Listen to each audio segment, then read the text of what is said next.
Hello again, thank you for joining me for another video. So interestingly, I have been trying to come up with a response to a comment I got about enlightenment. And I think in my last video, or one of my last videos, I said something about the life that you're living, it should not be the measure by which we look and say, oh, that person must be enlightened, they got an easy life, they must have figured things out and now they're enlightened. We have begun talking about spiritual matters in a materialist context, so that the more spirit you have, then the more stuff you can exchange it for. The more power has come to you, the more Shakti, the more intelligence, the more awareness, the more prayer, power, mantra, insight, gifts. All of these things can be exchanged. Then, this like spirit is a currency. In the same way, money is a currency. And the more you have, and the more awareness you have, then you can exchange that for an easier life. And what I've been trying to say in the last couple of videos is all the time for the last 10 years, ever since I was homeless, I had to change everything that I thought about life. Because it is not this cut and dried meritocracy on any level, not on spiritual levels and not on material levels. So it is not the case that only people who are lazy are poor, and it is not the case, or dumb are poor, and it is not the case that only heathens go without spiritual reward.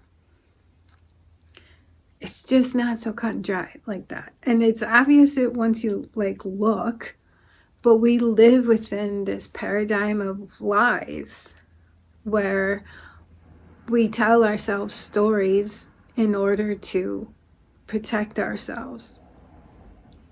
And dropping the ego in order to stop suffering doesn't really work. Because everyone else, you will perceive everyone else's ego. And what exactly is perceiving everybody else's ego but your own? And so, they used to back in the day talk about this oneness, we're all one. And you can perceive humanity as one giant creature, like some weird kind of neural network that walks around on top of planet Earth. You could see planet Earth itself as a strange creature. You can see the universe as a strange creature. You can get micro and macro, and all of that becomes an identity that exists within. And you can play that as big or as small as you want. And there's a measure of will where you don't get to apply it or perceive it as your own.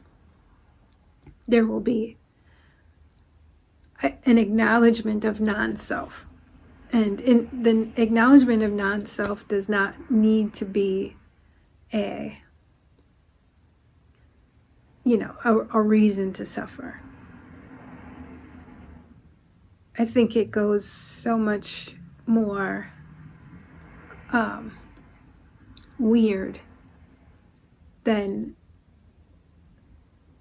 the simple understanding of where we are in relation to everyone else, or where we are in relation to ourselves and our desired self. Living out of context of your own life is really just a psychological minefield. But you're always living out of context slightly from true reality, and therefore true enlightenment, because you wouldn't survive otherwise. Because it isn't just your own perception of self, it's also everybody else's. And you don't know unless someone tells you what they think of you. So we are each other's insurance that an ego cannot be fully dissolved while living. And that's a hard thing for anyone who really digs deep into spiritual matters to accept. It's the dark night of the soul will get you and keep you there if you attempt to turn yourself into something else other than human while you're human. You can redefine human, but sit and stare at your hand and see if you can shapeshift that sucker into a lobster claw and not go mad. And it's those kinds of, it is that very awareness which allows you to know enlightenment without having to be something else. And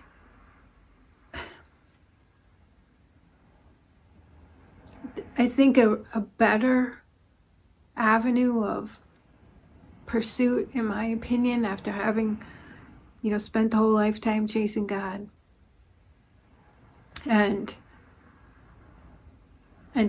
all of the rules that everybody who talks about God comes up with. Everybody has a new rule. And if you're curious about God, you'll be curious about the rules that they place. And so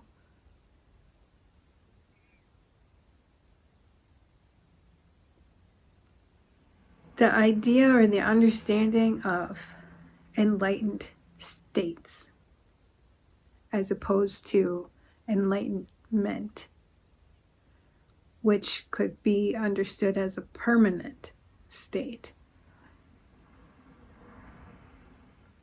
If you have responsibilities, if you have a life to lead, you have stuff you want to do, need to do, think should be done, are called to do, are in the middle of doing, then your pursuit is going to be enlightened states and not enlightenment. You need to know that enlightenment exists by way of these enlightened states, and that there is sustenance there and nurturing there and guidance there. But until you're done with all of your karmas in whatever form they take, or dharmas in whatever form it takes, or responsibility and duty to family, responsibility and duty to the land you live on, responsibility and duty to kingdom of God as you understand it, you will not be in a state of enlightenment permanently. They are incompatible. And within that, what many people do is judge. So the whole weird thing that happened with spirituality is because we judged the non-enlightened and made it a thing that needed to be gotten out of. Get out of your state of non-enlightenment because humanity needs to grow.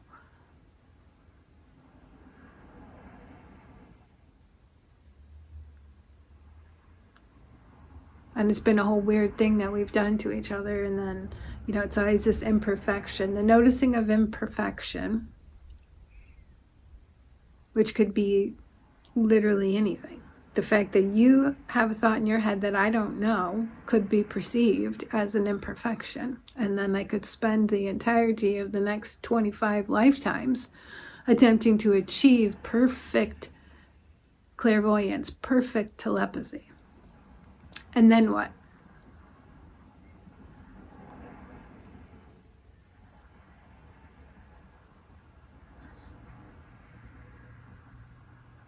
So that's, one way to perceive things and to understand things is holding on to the notion of will and garnering the will within yourself, the intelligence within yourself,